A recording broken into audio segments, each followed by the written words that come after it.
Hi, welcome to a brand new episode of In My Garden series where we take you on a tour of home gardens set up by real people with relatable challenges.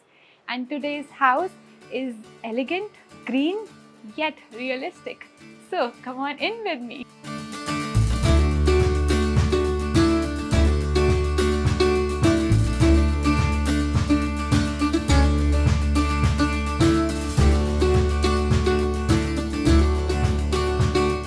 Hi.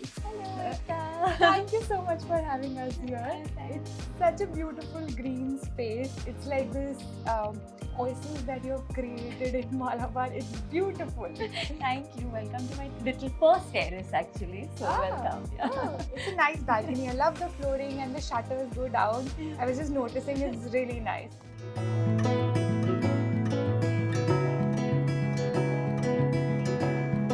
This is a new home that you've just set up. Yes. Now, when you go about styling a place with plants, what are those top 2 or 3 things that you think about when you get plants for that space? Yeah. What is your approach like? The only thing that I was really a little careful of was just varying the plant heights, because I felt like I didn't want it to just look very uniform and then it would not really look very artistic. So I wanted to really group the plants together and then group like varying heights, varying types of plants, but then still keep like really uniform planters. So that kind of just, I would say, brought it all together really.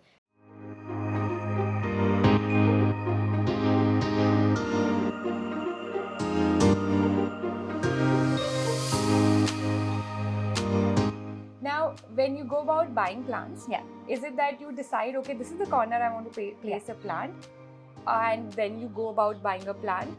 Or is it that you go to a nursery and you're like, I like this plant, I like this one, and let's see where this goes in my house. So what is the approach like?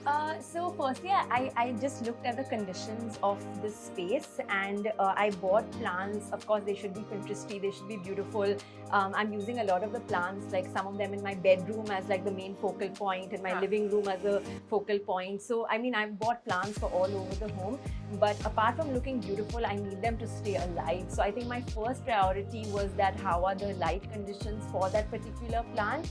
And if something caught my eye just because it was aesthetic, or you know, it would look really like a tall plant would look really nice in a certain space, I kind of treat it like art almost in a way, rather than think of it just as, oh, I'm buying another plant. Like I really, like the way you would buy a painting, like I really think of like say this fiddle leaf, for example, or you know, like the ficus, for example. Like I really think of it that way.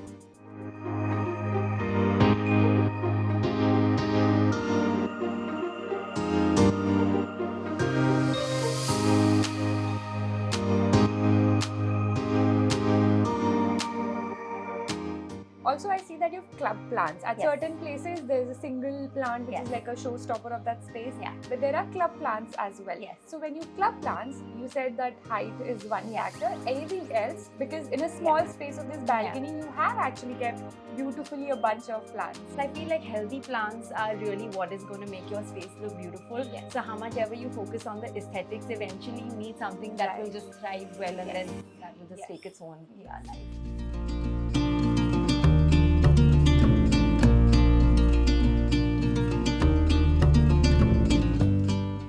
Now, when you keep so many plants in a place like your house, which is beautifully white, Thank you. also the planters are light in color, and you have 2 children. Yes. So, how do you keep the space clean when you keep so many plants? There's so much mud. Yes, I mean, that's a good question. I think so. Obviously, most typical planters, they always have like a drainage hole. But if you line them into like a planter which doesn't have a drainage hole and is aesthetically beautiful, I think half your battle is won really, because it will just not drip water all over the place, and you know, it just ends up making your life about 70% easier in terms of just the maintenance. Yes. And my children, luckily, are really grown up now. I've got a 11-year-old and a 6-year-old now. Oh, wow. So yeah, so it was a little challenging when they were really young, because obviously they used to pick up the stones or pick up, you know, things like that, or try to tear the leaves. But now, I mean, they're grown up, so it's okay. Yeah, that way. Because this Erica palm planter is beautiful and Yes. it looks very heavy, right? Yeah. But when you look into it, there are 2 palms kept in smaller pots. Yes, So it's yeah. easier to move around as well. It is. And actually these planters are really lightweight. They deceptively look really heavy, but I think it's just made, pods. yeah, they're fiber Fiber pods. pods. So that just immediately, it makes it so simple to just, and I also swap my plants a lot actually.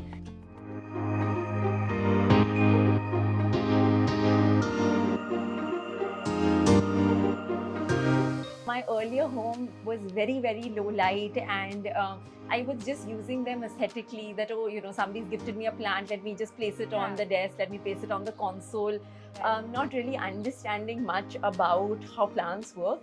So I used to just put really funny stories on my Instagram handle and be like, you know, I killed yet another plant, and you know, my followers kind of found it really funny, and you know, they always used to have a laugh. But I used to be really sad. I'm killing plants, okay?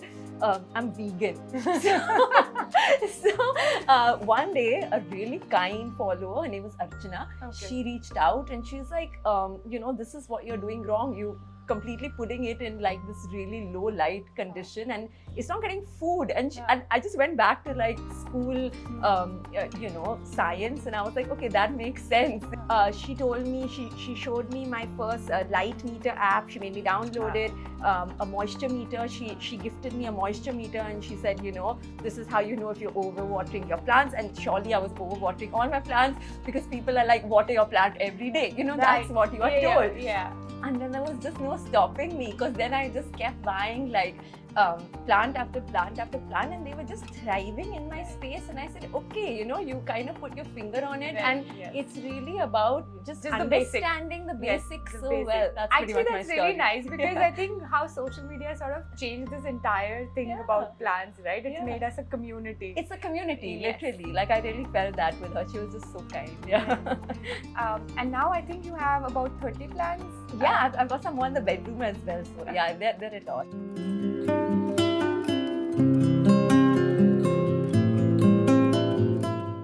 What are your favorite plants? I would say ZZ and snake plant, because they never died on me in like over a decade. So, And what are the plants that you absolutely hate? I'm a little concerned about this fiddly fig. The leaves open up. Because it's a little bit of a drama queen, and I don't quite know how it's going to do and whether it's going to break my heart. But I've heard it's got a reputation of being quite the heartbreaker, and it just dies on you. So let's see. I'm a little skeptical, but it's so beautiful, so I'm enjoying it while it lasts. I think the corner that you've kept it is the perfect space, and right now it looks really healthy. So fingers crossed.